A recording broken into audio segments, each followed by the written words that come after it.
Okay, so this is super nice. So you can power it on with this open. See, the power button goes away. So just know if you think you have it closed and it's not, you gotta push it all the way in.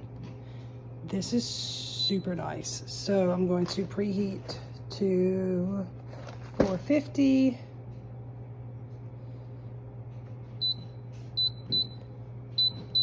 Okay, I'm not, because it only goes up. Oh, there it goes. Okay, this is kind of weird. I'm gonna select fries, even though it's not really fries.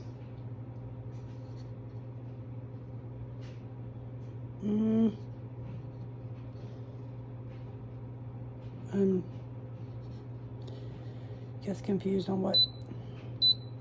Oh, I see. Okay, so if I select 380, it's automatically saying I have fries.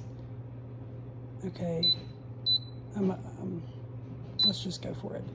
All right, I think it's telling me I have 4 minutes left till it's preheated. And then I'm gonna stick my food in the basket and I guess hit play. Okay, this air fryer has this cool thing here that is shake. So half of I put it for 22 minutes. So at 11 minutes it starts doing the shake thing. So I can take them out and turn it around like this.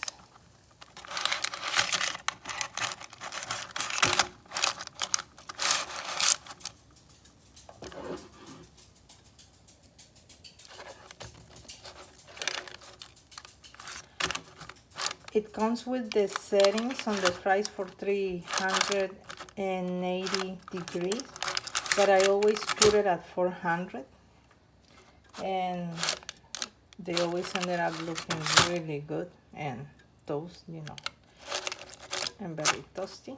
So I recommend you 400 instead of 380. And after you do it, that shake goes away. Really cool.